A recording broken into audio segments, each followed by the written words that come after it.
Thank you very much.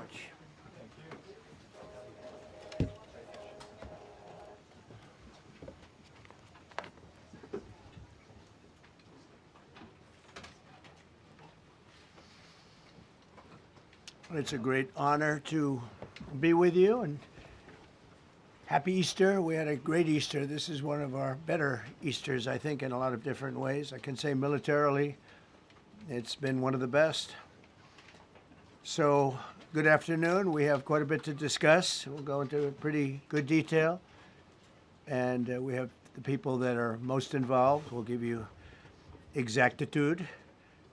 And we're here today to celebrate the success of one of the largest, most complex, most harrowing combat searches. I guess you would call it a search and rescue mission ever attempted by the military. Generally, when planes are knocked down in war, especially when you're fighting a strong group, an evil group, you can't really do this because you send in 200 men to pick up one, and it's something that's usually not attempted as much as you want to attempt. And bad things happen to that one or two. And in this case, we did two, and it might not have been attempted before, but we did. And we had great talent, but we got a little luck too, I would say. And we were helped by a lot of people, a lot of great people. And it was an honor to be involved with it. It's very historic. This is a rescue that's very historic. It'll go down in the books. Late Thursday night, an American F-15 fighter jet went down deep inside enemy territory in Iran while participating in Operation Epic Fury, where we're doing unbelievably well, well at a level that nobody's ever seen before. The entire country can be taken out in one night, and that night might be tomorrow night. Both members of the crew ejected from the aircraft and landed alive on Iranian soil. I immediately was asked to make a decision. I ordered the U.S. Armed Forces to do whatever was necessary to bring our brave warriors back home. A risky decision, because we could have ended up with 100 dead as opposed to one or two. It's a hard decision to make. But in the United States military, we leave no American behind. We don't do it. Within hours, our armed forces deployed 21 military aircraft into hostile airspace, many flying at very low altitude, being shot by bullets.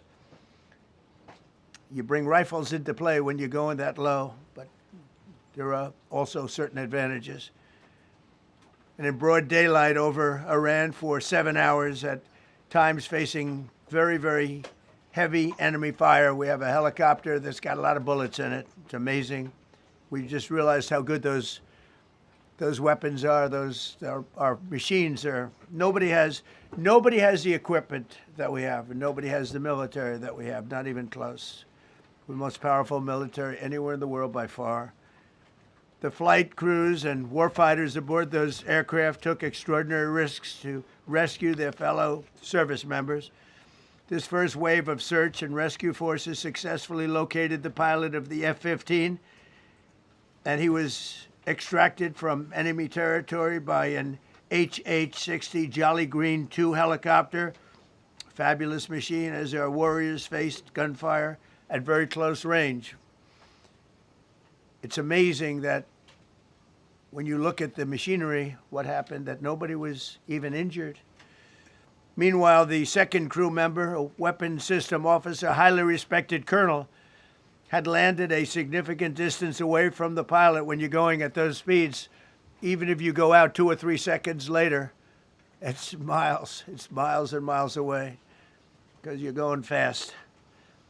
He was injured quite badly and stranded in an area teeming with terrorists from the Islamic Revolutionary Guard Corps rough group, as well as besieged militia and local authorities. Many, on top of everything else, they told the communities actually within inside of Iran, the people of Iran, they were given a tremendous incentive to find this pilot. Despite the peril, the officer followed his training and climbed into the treacherous mountain terrain and started climbing toward a higher altitude, something they were trained to do in order to evade capture. They want to always go as far away from the site of the shoot down. You want to go as far away because they all head right to that site. You want to be as far away as you can. And he was injured, and he was an amazing, amazing thing. He scaled cliff faces, bleeding rather profusely, treated his own wounds, and contacted American forces to transmit his location. They have a very sophisticated beeper-type apparatus that is on them at all times. And when they go out on these missions, they make sure they have lots of battery space and they're in good shape. And this one worked really well, amazingly, saved his life. We immediately mobilized a massive operation to retrieve him from the mountain holdout, and he kept going higher and higher. The mountain kept getting rougher and rougher, and really very, very hard to find. The second rescue mission involved 155 aircraft, including 4 bombers, 64 fighters, 48 refueling tankers, 13 rescue aircraft, and more. We were bringing them all over, and a lot of it was subterfuge. We wanted to have them think he was in a different location because they had a vast military force out there. Thousands of people were looking. So we wanted them to look in different areas, so we were scattered all over like we were right on top of them. We had 7 different locations where they thought, and they were very confused. They said, well, wait a minute, they've got groups here, they've got groups there. It's an amazing thing. I was listening to these great people, these great generals. General Raisin Kane was amazing, and Pete Hegseth was amazing. But I listened to the whole thing. It was pretty amazing. So they had all these different sites where everybody thought he was located. We think we have him over there because they have 9 planes circling a little area that's 25 miles down the coast. So in a breathtaking show of skill and precision, lethality and force, America's military descended on the area, the real area, engaged the enemy, rescued the stranded officer, destroyed all threats, and exited Iranian territory while taking no casualties of any kind. The heroic F-15 weapons system officer had evaded capture on the ground in Iran for almost 48 hours. That's a long time when you're in tough shape and when you're bleeding. It's a long time. When we left, as you probably know, we had 2 large planes, pretty old planes that carried a lot. We needed a lot more equipment going in than coming out, obviously, because going in, we needed to be able to scale mountains, and we had a lot of equipment. But the sand was sandy, wet sand, so we thought there may be a problem taking off because of the weight of the plane, and then we also had all the men jumping back onto the planes, and they got pretty well bogged down, and we had a contingency plan, which was unbelievable, where lighter, faster aircraft came in, and they took them out. We blew up the old planes. We blew them up to smithereens because we had equipment on the planes that, frankly, we'd like to take, but I don't think it was worthwhile spending another 4 hours there taking it off. So we didn't want anybody to have, we have the best equipment anywhere in the world. We didn't want anybody examining our anti-aircraft and other equipment. So these were large planes that were old and pretty old, and we blew them up. And we had faster, lighter planes come in, and they were able to land on the sand. We needed the bigger planes because we had so much equipment that we needed. We took 3 helicopters over there, which were very strongly used and couldn't have lived without them. They did, and they performed unbelievably well. And if you'd see it, you wouldn't believe it. They came off the plane, and these guys had them. The rotors were off. They rebuilt these helicopters in less than 10 minutes. And that was one of the more amazing things. These are helicopters, small, unbelievably powerful, but small, very small, so it can get into certain areas. And they got them off the plane, and they rebuilt all 3 of them in a matter of I would say less than 10 minutes. It's pretty amazing what the genius of these people. Who would think that? You'd think it would take 5 days to build them. And in some companies, it would take 5 days, and they wouldn't do it well. But they served us well. As Commander-in-Chief, I never forget the extraordinary risk taken by the warriors that we send into battle and the genius. I mean, think of it, having a contingency of 3 planes waiting because we think the sand is so bad that we probably won't be able to take off. And the planes really got bogged. This was not much of a runway. This was a farm, not a runway. It's a farm, but it did the trick. But to have a contingency as opposed to having to wait 2 days, can you imagine right in the middle? This was central. This was right, you would call it central casting if you were doing a movie for location. And probably the toughest area of Iran where we'd be sitting there. So these planes came in, those pilots came in so fast and so quick and got out of there. Everybody got aboard and just got 15-minute intervals. One load out, one load out. One load out. It happened, and we were watching, and we said, "That's amazing." In many ways, I was almost more impressed by the contingency that we had than the fact that if we would have had a runway or decent soil. But it was an amazing thing. But we thank God for every single one of them, and the talent, the genius is not even talent; it's genius. It's the whole ball game. Every one of them. If you look at what we did with Maduro, we went into a military compound, a massive, with thousands and thousands of soldiers, and within a matter of minutes, and he lived behind iron doors. There were steel doors, broke them down so quickly, and within almost minutes, he was in the back of these planes. It was a similar group, incredible. We have incredibly talented people.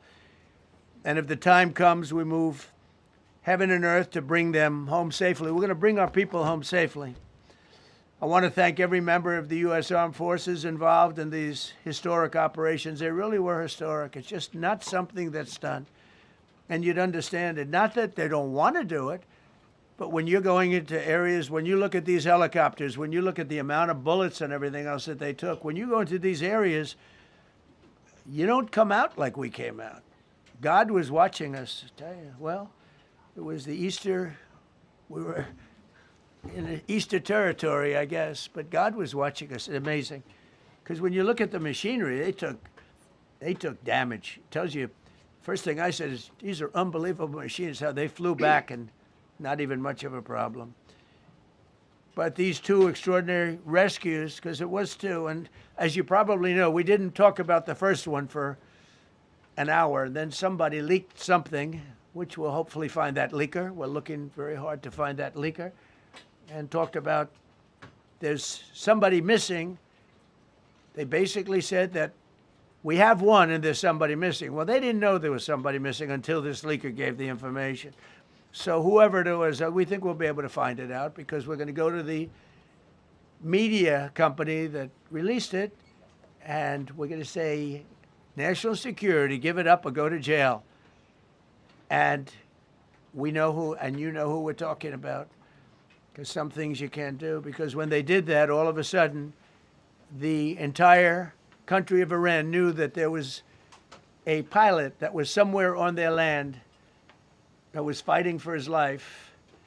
And it also made it much more difficult for the pilots and for the people going in to search for him. All of a sudden, they know that there's somebody out there. They see all these planes coming in. It became a much more difficult operation because a leaker leaked that we have one, we've rescued one, but there's another one out there that we're trying to get. So actually, the country, Iran, put out a major notice, you all saw it, offering a very big award for anybody that captures the pilot. So in addition to a hostile, very talented, very good, very evil military, we had millions of people trying to get an award. So when you add that to it, but we have to find that leaker because that's a sick person. Probably didn't realize the extent of how bad it was. I can't imagine that the person did, but we're going to find out. It's national security, and the person that did the story will go to jail if he doesn't say. And that doesn't last long. And I think everybody would understand it. They put this mission at great risk. They put that man at great risk, and they put the hundreds of people that went in looking for him, because everyone now knows that we're going in. Over the past 37 days, America's armed forces have carried out more than 10,000 combat flights over Iran, unheard of, striking more than 13,000 targets. The F-15 we lost last week was the first manned aircraft downed by the enemy in this entire operation, with thousands and thousands of flights. They got lucky. It was a lucky hit. You know, eventually you get lucky. But we got lucky too, because we got both of them back. But it's a record that is unparalleled in the history of military air operations. Nobody's ever seen anything like it. It's such an honor to be involved with it. We were up late at night, and then we were waiting for those contingent planes to come in, and we say, come on, let's go, get in, because they're waiting out on this farm without a runway, with wet, crummy soil, sand, mostly sand, wet sand, and it eats planes alive. And we're waiting, and we're saying, I hope that one can land and take off. And they came in like magic, boom, boom, boom, one after another. It was like genius. I'm so impressed by that, because we were a little concerned. We said, boy, if they don't get in and get up fast, we're sitting in them. And that's called Iran Prime, right, General? That's where the whole bet is. And here we are sitting there waiting for a plane. But they came in so fast and so hard, and these guys knew exactly what to do. Let's go, come on, get in, let's go, pwah. They came one right after another, not at the same time. They don't want to come at the same time. They had to come right after each other. They didn't have any room. There was barely any room to land. Tiny little patch of very wet earth and sand. So I'm so proud of the people that I have standing up here with me, and many others that worked. I mean, so many. Steve Witkoff's over here. He's doing fantastically. Jared Kushner. But the people that are here, the job they did is amazing. And I think I'm going to introduce the head of the CIA, and he is a man he's central casting, okay? If we cast a movie, he's going to play the head of the CIA. He's one of the few. John Ratcliffe, he did a phenomenal job that night. He did something that I don't know if you want to talk about it. If you want, you can. I'm not sure he's supposed to. I'm not going to talk about it. But the CIA was very responsible for finding this little speck. It's like they used an expression on one of the shows. A general was talking about, it's like finding a needle in a haystack, finding this pilot. And the CIA was unbelievable. And you may, if you can, you'll talk. It might be classified, in which case I'd have to put him in jail if he talks about it. And I don't want to put him in jail. He doesn't deserve that. So, John, do you want to say a few words? Thank you. Thank you, Mr. President. It's a privilege to be here with you today to share what we can about this exceptional mission and to recognize the ingenuity and bravery of those who executed it, as well as the leadership and resolve of the President who ordered it. One thing that has been clear to me in this role is that the flawless military operations that the Department of War is known for are hostage to flawless intelligence.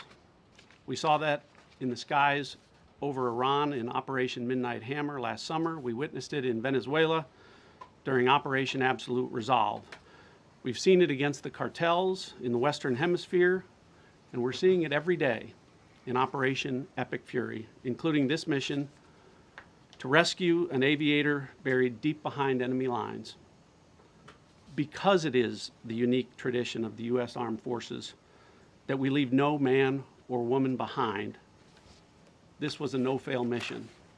That was the spirit in which the President put us to work, and we were determined not to let him down or our airmen down. As an agency, the CIA possesses unique capabilities that only the President can deploy. Some of these capabilities fall under covert action authorities. And because covert means exactly that, I'm not going to be able to tell you everything that you want to know.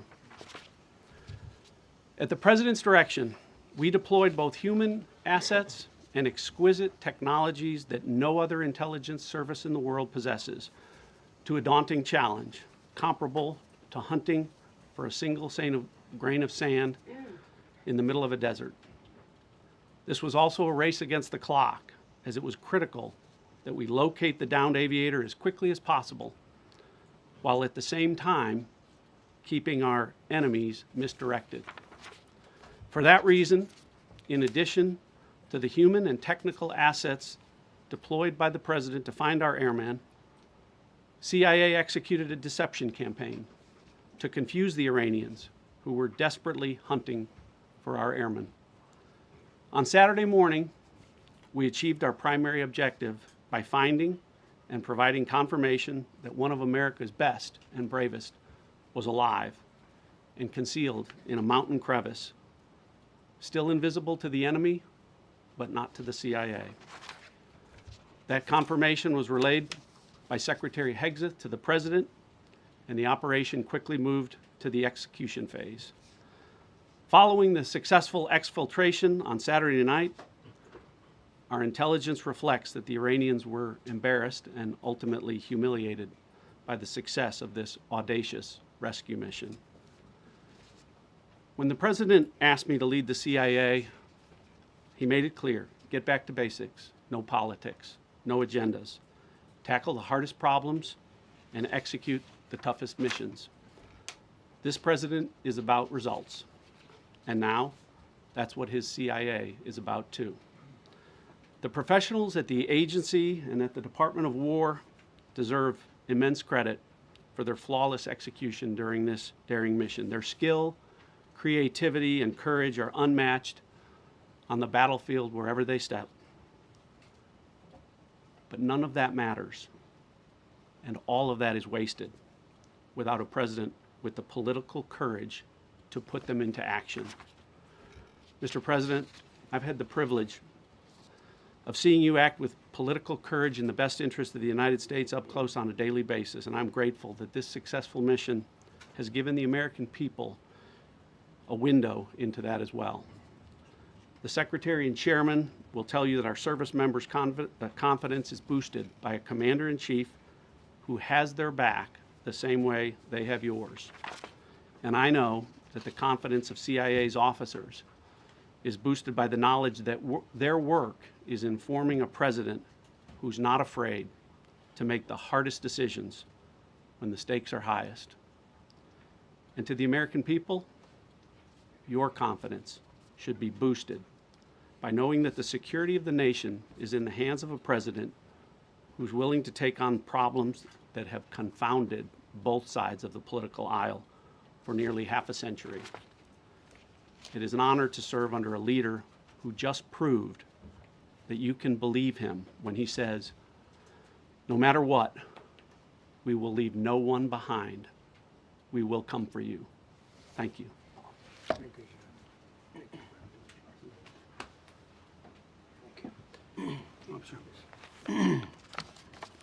Well, John, thank you for the collaboration of the CIA as well. Incredible and ongoing partnership. Ladies and gentlemen, fellow Americans, and especially the brave warriors in our armed forces, over this Easter weekend, the United States military has once again proved why we possess the greatest fighting force the world has ever known.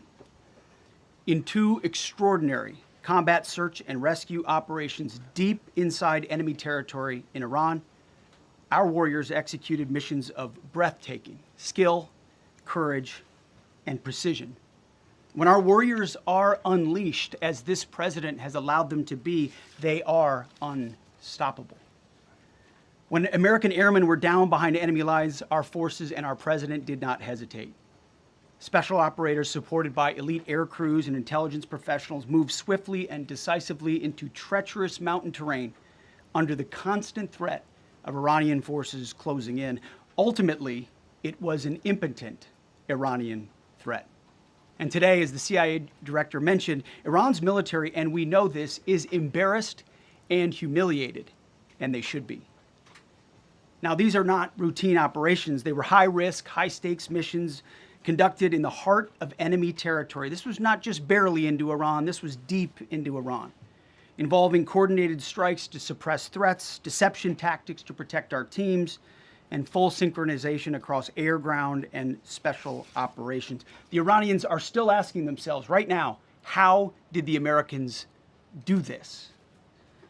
One downed airman evaded capture for more than a day, scaling rugged ridges while hunted by the enemy. When he was finally able to activate his emergency transponder, his first message was simple and it was powerful. He sent a message, God is good. In that moment of isolation and danger, his faith and fighting spirit shone through. You see, shot down on a Friday, Good Friday, hidden in a cave, a crevice, all of Saturday, and rescued on Sunday. Flown out of Iran as the sun was rising on Easter Sunday. A pilot reborn, all home and accounted for, a nation rejoicing. God is good. Despite incoming fire and unforgiving conditions, our troops brought every American home. No American lives were lost. We leave no man behind, and that is not luck. It's the result of unmatched training, superior technology, an unbreakable warrior ethos, and sheer American grit. Our special operators, pilots, and support crews performed with near perfection under fire, and they were lethal. Just ask any Iranian soldier who dared attempt to get anywhere near that pilot before or during that mission. Death from above. Our troops turned a potential tragedy into a resounding demonstration of American resolve and capability. That's what excellence in uniform looks like. But make no mistake about it, none of this would have been possible without the courageous leadership and ironclad determination of President Donald J. Trump. From the moment our airmen went down, President Trump made it clear we will leave no one behind. The first mission, the first of two, was an audacious daylight thunder run right up the middle. It was authorized in less than 2 hours from that pilot going down when we knew where he was. And it was authorized in the middle of the night, because anybody that's worked for this man knows he's up in the middle of the night. Authorized immediately, without hesitation, audaciously. The second mission, as soon as we knew where that pilot was, and John was certainly helpful in that, also executed immediately. You know, I looked up at my screen when the final mission was complete inside our SCIF, our secure facility. And we have a running VTC, a running coordination cell. And the top of it read 45 hours and 56 minutes. For 45 hours and 56 minutes, we held that call open for coordination. From the moment our pilots went down, our mission was unblinking. The call never dropped, the meeting never stopped, the planning never ceased. The president demanded rapid, decisive action. He backed our military with the full weight of his resolve, refusing to let enemy propaganda or tactical setbacks deter us. His leadership ensured that every lethal and non-lethal resource was brought to bear, that our forces had the authorities and the support they needed to succeed. When the president says he has the backs of our warfighters, he means it. And it means a great deal, and it's a big difference on the battlefield. President Trump understands that peace through strength is not a slogan. It is a doctrine that saves American lives. His unwavering commitment to rebuilding our military and restoring the warrior spirit has paid dividends in missions just like this one. Under his command, America projects power with confidence and brings our people home with victory. And that continues today, by the way. Per the president's direction, today will be the largest volume of strikes since day one of this operation. Tomorrow, even more than today. And then Iran has a choice. Choose wisely, because this president does not play around. You can ask Soleimani, you can ask Maduro, you can ask Khomeini. To those heroes who planned and executed these rescues, your nation stands in awe. I stand in awe. The chairman stands in awe. We all stand in awe of your professionalism and bravery. We serve for you. You embody the very best of America. To the rescued airmen and their families, welcome home. Your courage and endurance, the quiet declaration of faith amid the storm inspires us all. God is good every day. And to our adversaries watching from Tehran, let this be a clear message. The United States military will go anywhere, at any time, to protect our own and complete the mission. We execute with precision. We control the skies. You see, we flew for 7 hours in daylight over Iran to get the first pilot. And we flew 7 hours in the middle of the night to get the second. And Iran did nothing about it. We fight with honor, and under President Trump's leadership, we win. So God bless our troops, God bless President Trump, and God bless the United States of America. Thank you. Well, good afternoon, everyone. Thank you, Mr. President. Thank you, Mr. Secretary.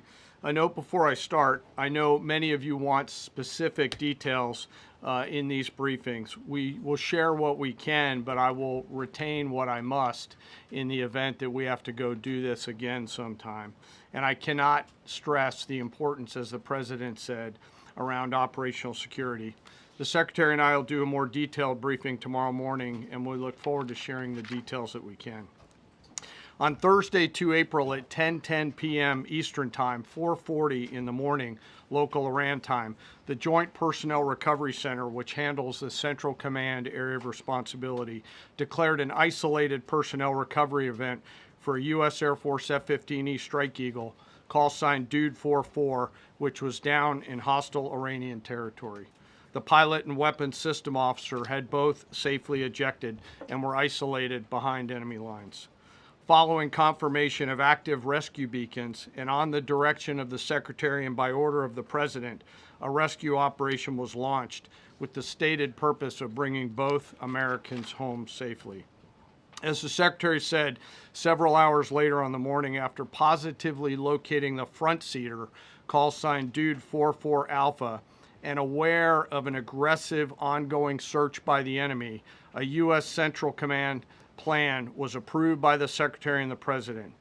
Shortly thereafter, a U.S. Air Force Combat Search and Rescue Task Force, comprised of A-10 Warthogs in their Sandy role, and I'll describe what that is in a minute, HC-130 Combat King IIs, HH-60 Jolly Green II helicopters, and Air Force Special Warfare Airmen, a package comprised of combat rescue officers and pararescueman operators, audaciously penetrated enemy territory in broad daylight to find, fix, and recover Dude 44 Alpha from behind enemy lines. This was an incredibly dangerous mission, an incredibly dangerous undertaking, but a filled promise made to every American warfighter that you will not be left behind. We will always come find you, and we will always bring you home. Over the next hours, the Search and Rescue Task Force crossed the beach, entered into Iranian airspace, protected by a fighter strike package, and moved into the objective area, all under fire. En route, as some of you have seen on social media, the helicopters took gas off the C-130s and pressed onward and forward up into the objective area. While this was ongoing and out in front of them, the Sandy flight of A-10s and other remotely piloted aircraft, drones, and other tactical aircraft were violently suppressing and engaging the enemy in a close-in gunfight to keep them away from the front seater and allow the pickup force to get into the objective area. During this engagement, one of the Sandy aircraft, the one primarily responsible for communicating with the downed pilot, was hit by enemy fire. This pilot continued to fight, continued the mission, and then upon exit, flew his aircraft into another country and determined that the airplane was not landable. This was one of our A-10 Sandy aircraft. The pilot then made the decision to eject over friendly territory and was quickly and safely recovered and is doing fine. After picking up Dude 44 Alpha, the HH-60 Jolly Green fight was engaged by every single person in Iran who had a small arms weapon. And one of the aircraft, the trailing aircraft, took several hits. The crew sustained minor injury, and they are going to be fine. A note for those of you that do not know what a Sandy does. Named after the flight call sign that did this very mission in Vietnam, flying A-1 Sky Raiders and A-7 Corsairs. A Sandy has one mission: get to the survivor, bring the rescue force forward, and put themselves between that survivor on the ground and the enemy. They are committed to this. This is what they live for, and this is what they've trained for over many, many years. The A-10 force and the rescue force did a fantastic job rescuing Dude 44 Alpha. He was recovered Friday afternoon. As I said, and the nation needs to know this, this was an incredibly brave and courageous mission, and a testament to the courage, skill, and tenacity of the Joint Force and our leaders. And especially a daylight option, having the guts to try, means so much to so many. Meanwhile, the backseater, as the President and the Secretary have said, had continued to work and survive. Through the hours of daylight, Dude 44 Bravo, the backseater, evaded. Using every means available, the efforts of the United States military, the Central Intelligence Agency, and others were attempting to find and locate with precision Dude 44 Bravo, the backseater. A note on the backseater and the front seater. The single most important contributor to a successful rescue operation is the spirit of attack inside the heart of that downed aviator. Their will to survive, their will to evade, their will to recover is everything. In this case, the backseater's absolute commitment to surviving made much of our efforts possible. On Saturday, 4 April, after establishing positive communications with the backseater, we learned, as the President said, that he was injured and actively evading enemy forces. And thanks to our interagency partners, we were able to get eyes on his location and positively ID him. Throughout this entire time, the enemy force continued to search for 44 Bravo, and the Joint Force continued to strike them over and over and over again. Fighting off marginal weather in Iran and the enemy's search for a second time on Saturday, at the recommendation of the CENTCOM commander and at the approval of the Secretary and the President, we launched a rescue task force to recover Dude 44 Bravo. Again, this came to the President and the Secretary for approval, this time with a much larger force package based on the time that the enemy had to prepare to find 44 Bravo. Again, this force was protected by A-10 Warthogs using the Sandy call sign. And this force had one single mission: do everything they can to bring an American home. This meant having a plan, being prepared to execute that plan, and, more importantly, being prepared for multiple, simultaneous contingencies. And because of this force's professionalism, grit, and determination, fight off two enemies at the same time: the enemy searching for 44 Bravo and contingencies, which anyone who has done these types of missions knows we run into every single time. The force fought off both of those enemies incredibly well. During the period of darkness on Saturday, and as the Secretary said, into Easter Sunday and into the daylight, the force fought its way in and rescued Dude 44 Bravo. They were protected overhead by an air armada, including tactical drones, strike aircraft, and others. The force fought through multiple simultaneous contingencies, something no other nation, no other military can do, and safely returned Dude 44 Bravo, the backseater, home, and all other Americans home as well. At midnight 12 local Eastern time, Easter Sunday, more than 50 hours after the start of this operation, the joint personnel Recovery Center declared Dude 44 Bravo, both the front and back seater, returned to friendly territory.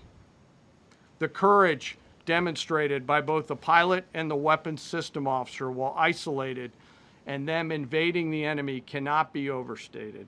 Their grit and warfighting tenacity is a direct result of the absolute trust they have in our rescue forces, their training, and their will to survive and return.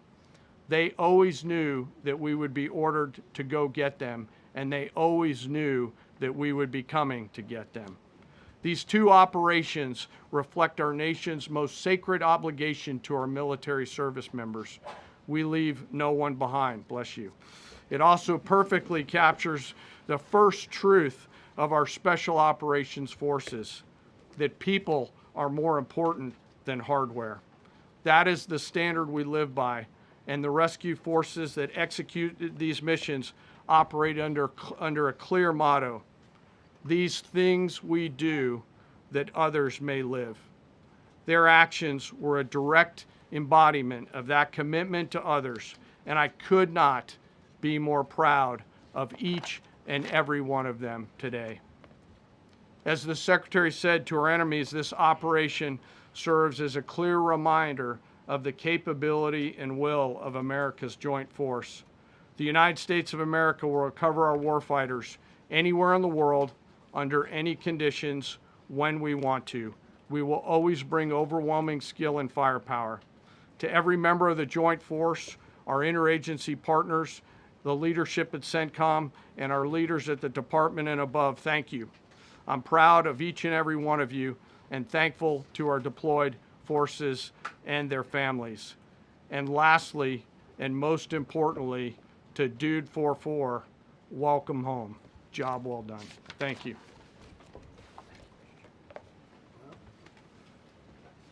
Pretty amazing, pretty amazing. And these two gentlemen have been, from day one, they've been perfecto. You know, I got to know General Kane in my first term because he was able to take out ISIS in 4 weeks instead of the 4-year projection that was given to me by other much lesser generals. And I said, you know, if I ever do this again, that's going to be the head of my Joint Chiefs of Staff. And we worked it that way, didn't we? It's amazing. He took out ISIS. We defeated ISIS in 4 weeks. I was told it would take 4 years. I flew to Iraq to find out with the greatest equipment in the world, why would it take 4 years?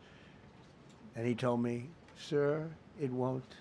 It'll take 4 weeks and you'll have time left over. And that's exactly what happened. So he's great. And Pete, all I can say is that he was treated very unfairly. And now those same people that treated him unfairly, that fought against him, they called me up saying, what a great choice he was. They said, well, what happened during his nomination? What happened to you? I'm telling you, people that were not for him, senators, friends of mine, sir, I don't think you're doing the right thing. Now they're calling me up. What a choice. These two guys are fantastic. And John Ratcliffe was incredible. It was actually their genius that called us from, he was 40 miles away. And he said, you know, we're seeing something moving up in the mountain. This is at night. And they kept the camera on him for 45 minutes. It wasn't moving. And they said, you know, probably wrong, but we're seeing something moving. This is a vast mountain, vast, thick, with bushes, trees. He said, we see something moving 40 miles away. It was the head of a human being, I'm telling you, it's moving. And then all of a sudden, 45 minutes later, he moved a lot. Stood up, and they said, we have him. And that was really the beginning of something incredible. We had an idea where he was, but not specifically. That's a big mountain. So I want to thank the CIA, too. I don't think they get enough credit for the great job they've done. Yes, please. Thank you very much, Mr. President, for this great opportunity. Country, it has super army. You make a difference, Mr. President. Thank you for your greatest leadership. Thank you. I have 2 quick questions, Mr. President. What was your reaction when you learned that Kurdistan region had resumed exporting oil to the international market with your support as United States of America? Well, I expected that. We've gotten along with the Kurds for a long time, so I expected that. Another question, what would be your reaction if the Iranian people rise up against their regime during a ceasefire, Mr. President? Well, they should do it, but again, the consequences are great. I mean, they were told if you protest, you will be shot immediately. You saw what happened to the young wrestler. He was a great champion, by the way. He was a great wrestler, one of the top in the world. And he and his two friends were hung. And all they did was say a little bit about liberty. They wanted liberty, and they were violently executed. But the number is up to probably 45,000 people were killed. So, you know, when somebody stays in a house, when they know if they walk out of the house to protest, they'll be immediately shot and killed. And they issued that, you know, that was publicly issued. It's not a secret. That's why so many people say, oh, well, why are you doing this way? We can't let Iran have a nuclear weapon. You know, we got regime change, we do. We're dealing with a much different regime than before. We're dealing with different people. They're smarter. I think they're sharper and far less radical. We have regime change, but we didn't do this for regime change. We did it for the fact, and my view was very simple. I saw somebody said, oh, he doesn't have a plan. I have the best plan of all, but I'm not going to tell you what my plan is. You know, they want me to say, here's my plan. We're going to attack at 9:47 in the morning, and then we're going to do this, and then we're going to, and if you don't do that, they say, I have a plan. These people know what the plan is. Everybody here knows what the plan is, but it's very unfair to say, you know, because I don't mind being insulted. I've been insulted for many years by the fake news, but you can't. It's so bad for people that are so you just saw two great, and John Ratcliffe, three unbelievable people. They have a plan. Every single thing has been thought out by all of us. But I can't reveal the plan to the media. So, you know, but we're just thrilled by the success of this operation. Yes, please. Thank you, Mr. President. You've said Iranians would be mad if you stopped these attacks, but why would they want you to blow up their infrastructure, to cut off their power? Wouldn't that be punishing Iranians for the actions of the regime? They would be willing to, and it's suffering, they would be willing to suffer that in order to have freedom. The Iranians have, and we've had numerous intercepts. Please keep bombing. Bombs that are dropping near their homes. Please keep bombing. Do it. And these are people that are living where the bombs are exploding. And when we leave and we're not hitting those areas, they're saying, please come back, come back, come back. These are the people. I don't know what they do. All I can tell you is they want freedom. They have lived in a world that you know nothing about. It's a violent, horrible world where if you protest, you are shot. Remember the great woman protests where they had 400,000, 500,000 women, and they were all enthused and they were going to protest, and everybody said, oh, the regime's going to come to an end. And then all of a sudden, boom, boom, 5, 6 different areas. A woman would go down right between the eyes. They had snipers. They had 5 snipers. That's all it took. And those 400,000 or 500,000 women said, oh my God, what's that? Oh, look over there, what's that? A woman shot right between the eyes. And after 5 or 6 of them go down, then you start hearing the purr through the vast number of people. And then they said, oh my God, who would do that? And they're incredible people, but they've lived so horribly. They've lived so horribly. You know, Iran was a great country if you go back 25 years ago or so. The Persian people, they're incredible, smart, brilliant actually. And I know so many. I know coming from New York, originally I know so many people from Iran. They're incredible people, incredible energy and very, very brilliant people. But when you're standing in a group and protesting and you have a woman, in the case of a woman, remember the Great Woman March, everybody was saying, oh, this is the end of the country. And then snipers selectively picked. Every single one was shot right between the eyes from a long distance. They were on top of buildings. Nobody even knew where they were, where they're coming from. This wasn't like a machine gun, which is also very bad. They've done that too. They did that recently. This was snipers sitting on the top of buildings, aiming and hitting women. And when they see people go down, and all of a sudden there's a riot in the reverse direction, and they never came out again. And a lot of the news doesn't talk about that. They talk about, oh, women's rights. You want to see women's rights? You're not going to see it there. It's amazing when I see some of the stupid people like, AOC plus 3, all that group. They talk about, oh, freedom for Iran. They don't tell you the real facts. Women, men, gays. How about gays for Iran? They kill the gays. They throw them off buildings. So I wonder what's going on. I can only say this. They want us to keep bombing, even if it jeopardizes, because their life is in much greater danger. They want freedom for Iran, but it's very hard for them to protest. I actually tell them, I said, don't go out. I fully understand. Nobody in this room would go out. I don't think there's any, because frankly, it's not a question of bravery. We're all brave, right? You're brave, I'm brave, we're all brave. But we're also intelligent. If you have people shooting at you, expert shots with the best rifles you can get, and hitting you right between the eyes every single time, and you're looking here and you're seeing and you're looking here, you're out of there. I don't care who it is. Please. Mark Meredith, Fox News. I know that. Oh, thank you. How would I know that? Go ahead. America's watching. No. Good job. Can we go back to the weekend? First off, was everyone on board with the operation, or were there people that were trying to talk you out of going through with the operation this weekend? Not everybody was on board. Somebody else within No, you? there was military people, very professional, that preferred not doing it. These two were totally on board, which was very important. They weren't, it would have had a little difficulty. But no, there were military people that said, you just don't do this. You don't go into the heart of a very powerful military. This is, hey, you have countries and countries. You have some countries where military is not their strong suit. This whole thing is militarized like nobody's ever seen before. Half the people are wearing uniforms. And we had people within the military. Usually it's not done. That's one of the reasons. I was surprised. Somebody said it's the only time it's ever been done. I said, that's not possible. But it is possible, because you're going into hundreds of thousands of soldiers along the path. I mean, look at some of the helicopters, how they got hit.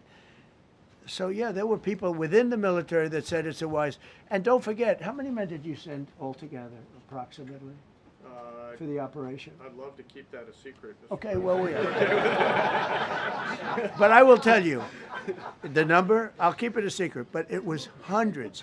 And hundreds of these people, it's pretty good. Is he central casting? But hundreds of people went into this journey. Hundreds of people could have been killed. Forget about the equipment, a lot of equipment, nobody cares. Hundreds of people could have been killed. So we had people that were within the military that said this is not a wise, and I understood that, but I decided to do it. Was there a point that that you were thinking there's too much on the line, and somebody was saying maybe we abort this now and wait? I mean, given the resource, like the general said, it seemed like there was so much on the line here. You must have been thinking this could have completely changed. So the first one, which was in many ways as dangerous as the second, I guess it gets, because we're flying over daylight. We're the best at the world at night. We have goggles that nobody. We have goggles. I've tried them. They're unbelievable. I see better with the goggles at night than I see without them during daylight. I mean, daylight today, we have a beautiful day. You see just as well with goggles. In many ways, it's enhanced. So we have the best in the world. So it's much safer for us to do it at night, whereas other people, no other country has that capability. They don't have that particular piece of equipment like we do.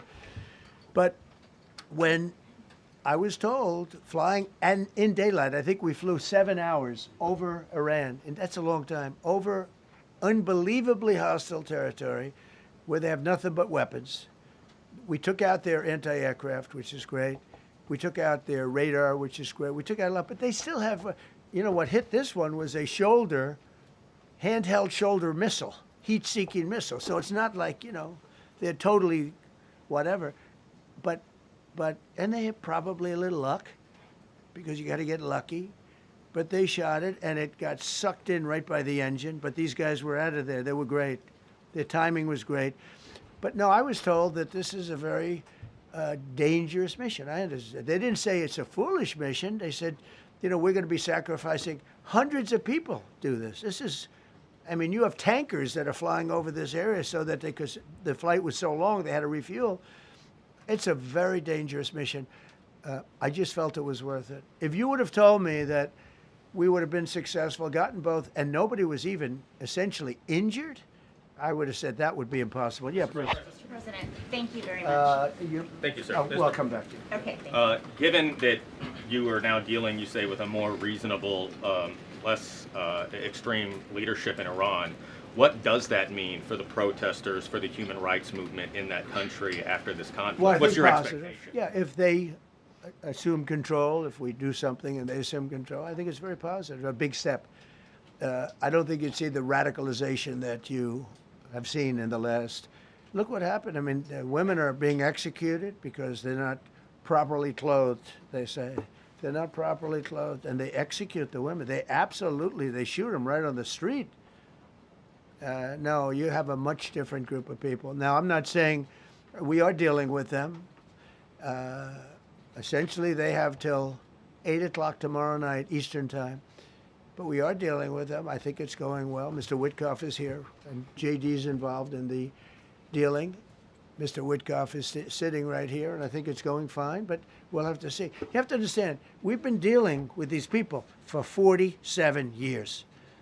I'm standing here with a much more powerful Iran as of a month ago, not anymore. Right now, they are decapitated. But I'm standing here a month ago with a much more powerful Iran than it was at any point during 47 years. This should have been handled by 7 presidents, a lot of presidents. And those presidents are saying now, every one of them to their friends, we should have done this a long time ago. So it's not something I like doing. It's very dangerous, and we're getting them at the height of their strength. If I didn't terminate the Barack Hussein Obama Iran nuclear deal, they would have had don't forget, that was a path to a nuclear weapon. Remember this. He chose Iran over Israel, pure and simple. How Israel can vote for a Democrat is if you're Jewish in New York City or any place else in this country, and how you can vote for a Democrat is unbelievable, because he chose Iran, a very hostile Iran. Remember when he filled up a 757 with cash, billions of dollars of cash, and he sent it over to them. Then they gave them tens of billions of dollars. He chose Iran over Israel and really the Arab world, if you look, because, you know, the other, Saudi Arabia, Qatar, UAE, I mean, you take a look. I mean, I can add Kuwait and I can add Bahrain, and you can add others. He chose such an unlikely candidate. Nobody could believe it. Frankly, if you're going to choose between Iraq and Iran, he should have befriended Iraq. He went in the exact opposite direction of all thinking, and he made a terrible mistake. But that was a road to a nuclear weapon. And when I terminated that, everyone said, oh, he terminated it. It was one of the best things we ever did because he had a road to a nuclear weapon. And it was a very short-term deal. You know, countries don't do 10-year deals. Countries do hundreds of years. You don't do a 10-year deal. For a country, this isn't, you're a landlord and you're renting a store on a certain street and you give somebody a 5-year or a 10-year lease. This is a country. It was a short-term deal. It was ready to expire. I terminated it before it expired. Took a lot of heat, and it was one of the best things I ever did because he would have had a nuclear weapon. Then he would have had another nuclear weapon, had those beautiful B-2 bombers not gone in 8 months ago and obliterated that site. And by the way, the word is obliteration. CNN said, well, maybe it wasn't complete. It was so complete that they still haven't been able to get it.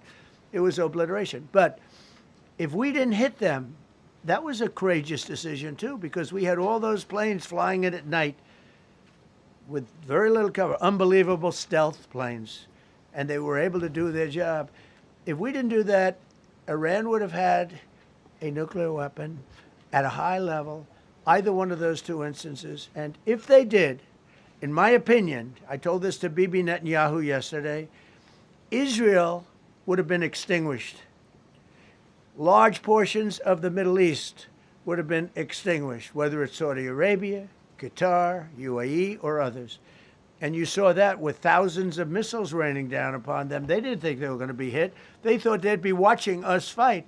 And all of a sudden, UAE got hit by 1,500 missiles. He would have taken them out also. And they were powerful. If I didn't come along and terminate the Obama deal, which was terrible, the Iran nuclear deal was a road to a nuclear weapon, a big one, unlimited, legally. I terminated it without even much thought. It was so easy. I terminated that, and then the B-2 bombers. And I did one other thing. I had killed Qasem Soleimani, who was an evil genius. And the reason I did it, I heard he was going to knock out 5 of our military bases. And had he lived, I believe we would be fighting perhaps a different Iran right now, because he's never been replaced, you know. And I did one other, but this one was not picked up. Osama bin Laden. If you read my book, I said you got to take him out 1 year before the World Trade Center came down. So I wish you'd read the book. But you, as a president, to be a good president, I believe you have to have good instincts. And a lot of this is instinct. Yeah, please. Thank you so much for taking my question today, Mr. President. Yeah, go ahead, please. Last week you suggested that Europe should take the lead on reopening the Strait of Hormuz. Has circumstances changed now that you're issuing a direct 48-hour ultimatum? And secondly, would a new ceasefire include Israel, or would it just be between Iran and the US? I can't talk about ceasefire, but I can tell you that we have a active, willing participant on the other side. They would like to be able to make a deal. I can't say any more than that, but they'd like to do it. Mr. President, thank you so much. You've listed the goals. Excuse me. Please, go ahead. You've listed Thank the you, Mr. goals. President. Who are you with? Who are you with? My name is Diyar Kurda. I'm with the largest Kurdish media outlet, Ruda Media Network. It's based in Iran. Go ahead. Mr. President, you said before that you don't want the Kurdish forces to enter Iran and be harmed. Do you still want them to stay away? Or what role do you expect them to play now? I'd rather have them stay away. And then, I'd rather have them stay away because I think they bring with them some problems and some difficulties. And I don't think they bring death, I mean, you know, to themselves. But I'd rather have them stay away. Go ahead. Thank you, Mr. President, for the question. Deliberate attacks on civilian infrastructure violate the Geneva Conventions and international law. Who are you with? I'm with the New York Times. Zolan from the New York Times. Are you failing? Are you concerned? Circulation way down at the New York Times. Are What's you going concerned on that your threat to bomb power plants and bridges amount to No, war not crimes? at all. No, I'm not. I hope I don't have to do it. But again, I just said 47 years they've been negotiating with these people. They're great negotiators. And because they're not going to have a nuclear weapon.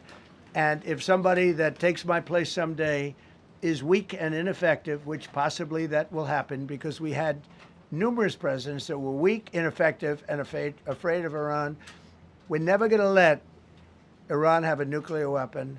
And if you think it's okay for people that are sick of mind, that are tough, smart, and sick, really sick, you know, from a policy standpoint, from a any which way you want to say, mentally, these are disturbed people. If you think I'm going to allow them, and powerful and rich, to have a nuclear weapon, you can tell your friends at the New York Times, not going to happen. It means violating international law. Quiet. You no longer have credibility at the New York Times. Because the New York Times said, oh, Trump won't win the election, and I won in a landslide. I won every swing state. New York Times said, oh, Trump won't win the election. New York Times has no credibility. The credibility they have is it used to be all the news that's fit to print. The old gray lady, it was great, but they're running on past fumes, and you can't keep doing that. You have to be able to give the correct news. And people like you, who I know, are fake. You're fake. Go ahead, please. Your messaging on the war has moved from the war is coming to an end to war going to be bombing Iran to the Stone Ages. Right. And we've heard a range of those kind of messages. So which is it? Are you winding this down? Can't tell you. Or are you escalating I can't tell you. I don't know. I can't tell. It depends what they do. This is a critical period.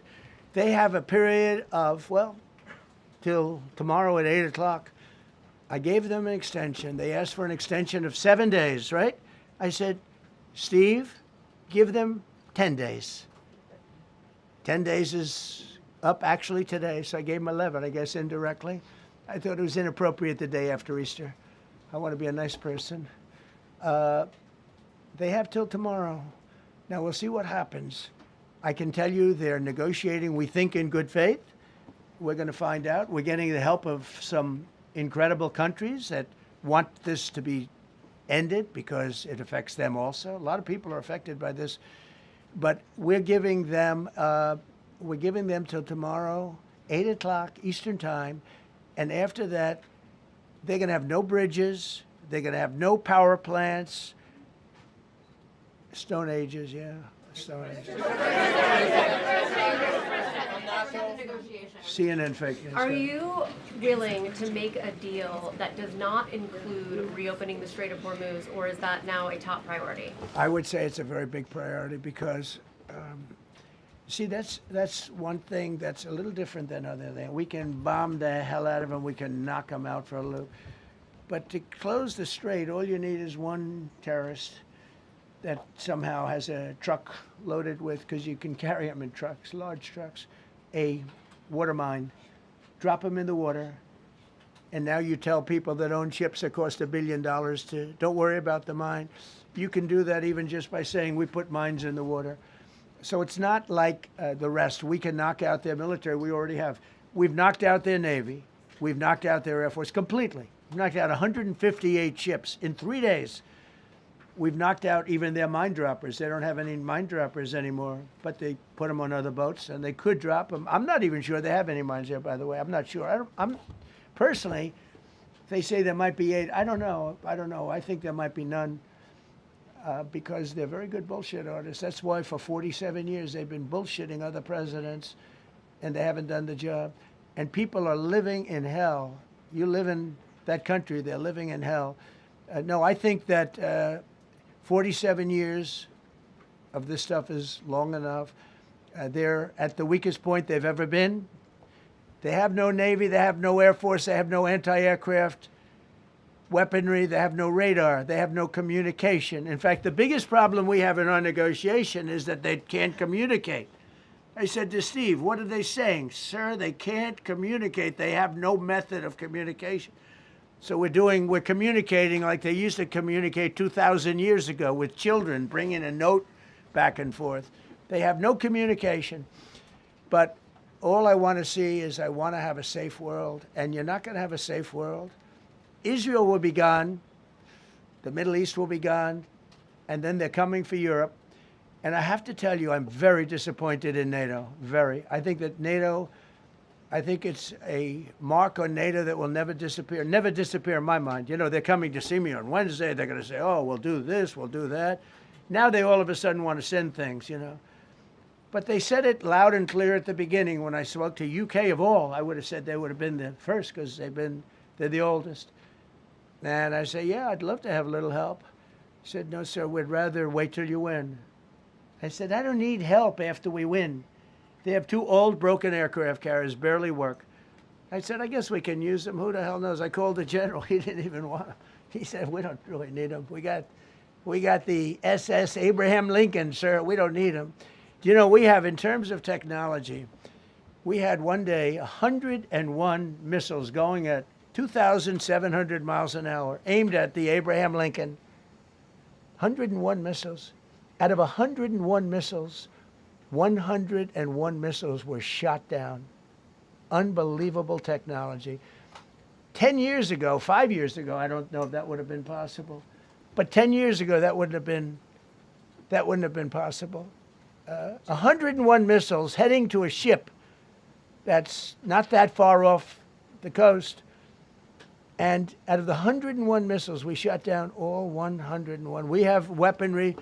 The Patriots are unbelievable. We have weaponry that's unbelievable, yeah.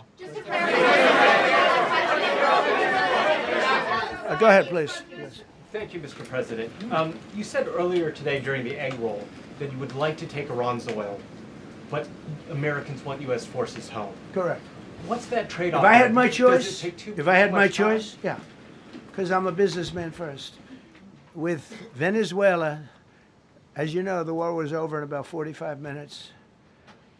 And we have great people running Venezuela, very good people. I mean, the relationship is good. And we are a partner with Venezuela.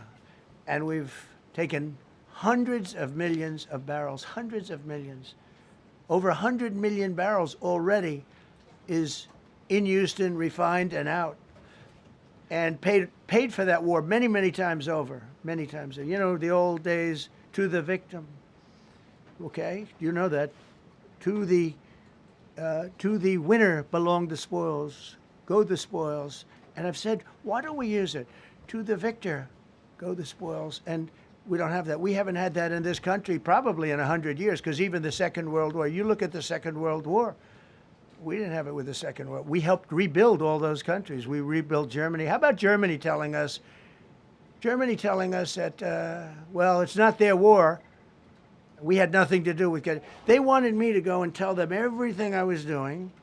We didn't know anything about it. Well, if I would have told them, they would have leaked it, and we wouldn't have been nearly as successful, possibly, right? But to the victor belong the spoils. So we haven't heard that in, I think, maybe hundreds of years. Now with Venezuela, and we, just so you understand, the people of Venezuela, they say if I ran for president of Venezuela, I'm polling higher than anybody has ever polled in Venezuela. So after I'm finished with this, I can go to Venezuela. I will quickly learn Spanish. It won't take too long. I'm good at language. And I will go to Venezuela. I'm going to run for president. But we're very happy with the president-elect that we have right now, the people that are running it. If you remember Bush with Iraq, they fired the generals, they fired the police, they fired the people that worked in their equivalent of the White House. They fired everybody. And you know what they had? They had a mess. And you know what happened? ISIS formed. Those generals and those soldiers got together. The police got together. They all got together. They formed ISIS. Not going to happen with us. So Venezuela has been an incredible situation. We went in. We were very successful. Military power like nobody's ever seen. The general, Venezuelan general, said, I was on that site. I said, I've never seen ferocity like that. I've been doing this for 40 years. He said, I've never seen it. They hit us from 17 different, they were all set. They saw that big, beautiful aircraft carrier, the Ford in that case, and planes were pouring off it at 1 o'clock in the morning. So typically when you see that late at night, you know, you could be in trouble, right? And we were all ready. They had their equipment. It was Russian. And they had Chinese equipment. It was all set. They were going to give us a fight. He said, and then they came. And they came at speeds like we've never seen. And they came at 17 different angles. The general and his people, that was a lot of angles. They hit him from every angle. He said, we knew it was over in 3 minutes. We were waiting for them. Their equipment didn't work. And there's a reason it didn't work. Someday we'll explain that to people. They pressed the button, nothing happened. They pressed it again and again, nothing happened. And he said, we knew this whole thing was over in 3 minutes. We've never seen any, he used the word ferocity. The ferocity of these planes from 17 different angles, and it was over. They went inside. And remember, that was on a military base with thousands of soldiers. And those soldiers looked and they said, get the hell out of here. Thousands. We didn't have thousands. We had like 200 people. So we have a great military. And I'll tell you what, somehow this rescue captured the world's attention, more so than normally. You're talking about 2 people. But this rescue captured the world's attention. But we did it in Venezuela. That was amazing. And now we have a very bad man in prison and going to trial. I mean, he released, aside from the drugs, which he was terrible, Maduro released hundreds of thousands of people from jails into our country.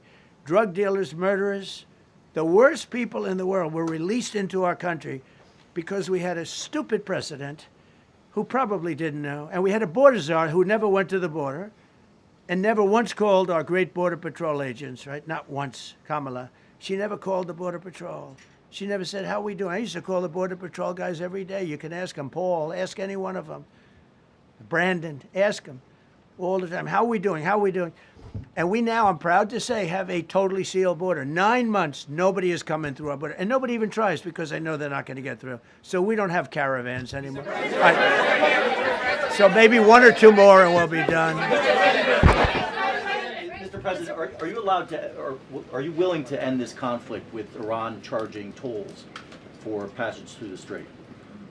Us charging tolls? Iran. What about us charging tolls? Is that something you're considering? I'd rather do that than let them have them, right?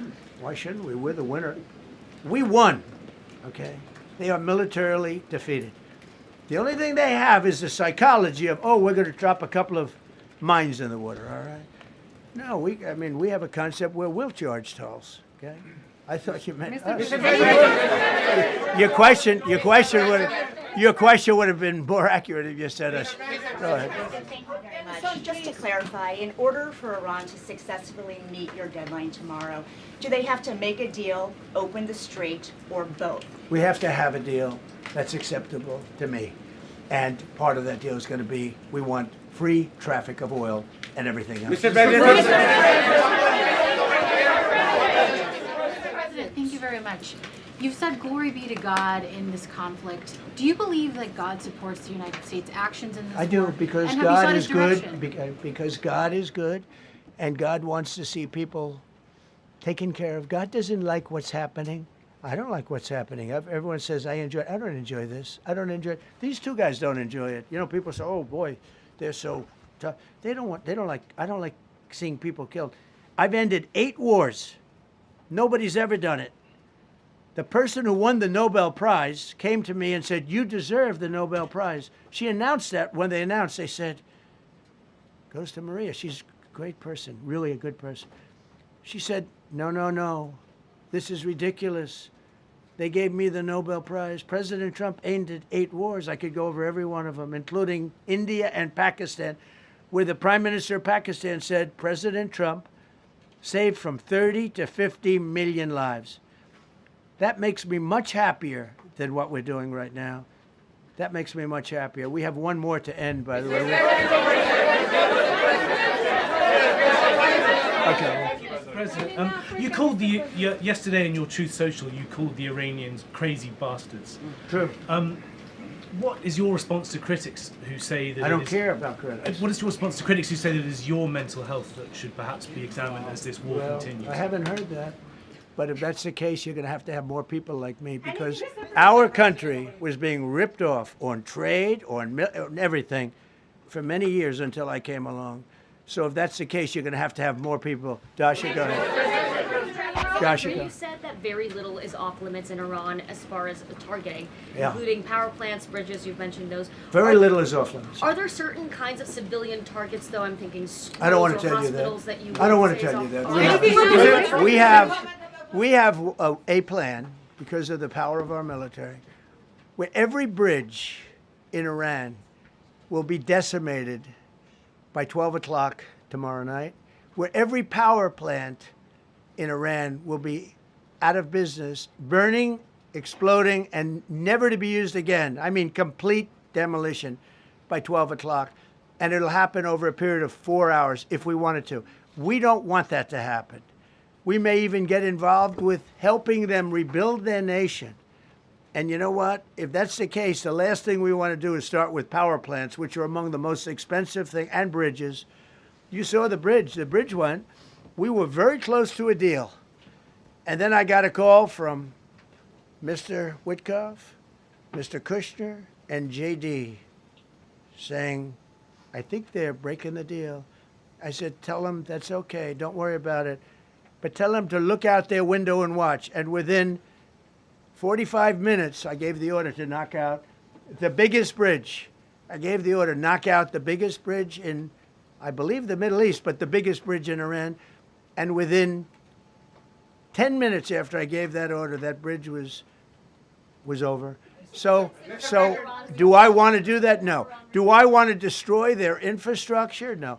It will take them 100 years to rebuild. Right now, if we left today, it would take them 20 years to rebuild their country, and it would never be as good as it was.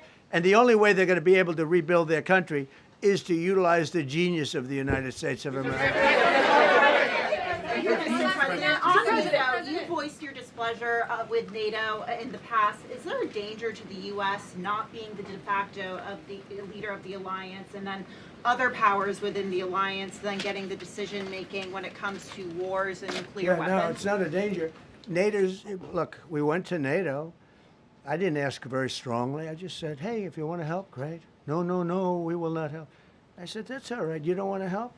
Because I've always said NATO's a paper tiger. See, NATO's a paper tiger. Putin's not afraid of NATO. Putin's afraid of us, very afraid of us. And he's explained it to me a lot of times. I got to know him very well. I know him very well. NATO's a paper tiger. NATO is us. And when we needed them, we didn't need them, by the way. We didn't need them, obviously, because they haven't helped at all. Just the opposite. They've actually gone out of their way not to help. They didn't even want to give us landing strips. Think of it. And it's not just NATO. You know who else didn't help us? South Korea didn't help us. You know who else didn't help us? Australia didn't help us. You know who else didn't help us? Japan. We've got 50,000 soldiers in Japan to protect them from North Korea. We have 45,000 soldiers in South Korea to protect us from Kim Jong-un, who I get along with very well, as you know. Do you notice he said very nice things about me? He used to call Joe Biden a mentally retarded person, okay? So don't tell me about your stuff. Joe Biden, he said he's a mentally retarded person. He was so nasty to Joe Biden. It was terrible. But to me, he likes Trump. And do you notice how nice things are with North Korea? It's very nice. But we have 45,000 people, soldiers, in harm's way, right next to Kim Jong-un with a lot of nuclear weapons. 45, which should have never happened if a certain president, I'm not going to mention this president because I happen to like him, believe it or not, but if a certain president did his job, Kim Jong-un would not have nuclear weapons right now. But they were all afraid to do their job properly. But just to conclude and just to finish, Japan didn't help us, Australia didn't help us, South Korea didn't help us, and then you get to NATO, NATO didn't help us. There were some countries that did. Now, countries that have been good, now you could also say they're got to be a little bit more involved because they're in the territory, but Saudi Arabia has been excellent, Qatar has been excellent, UAE has been excellent, Bahrain, Kuwait. I mean, Kuwait did shoot down 3 of our planes. The only planes, really, that we lost with friendly fire, they call it. I call it unfriendly fire. They unfortunately didn't know how to use our great Patriots. The pilot said, what kind of a missile's coming at us? Patriot. Boom, they got out because they know a Patriot never misses. So they had beautiful Patriots. There were planes heading in their direction. Unfortunately, they decided to shoot those planes. They were our planes.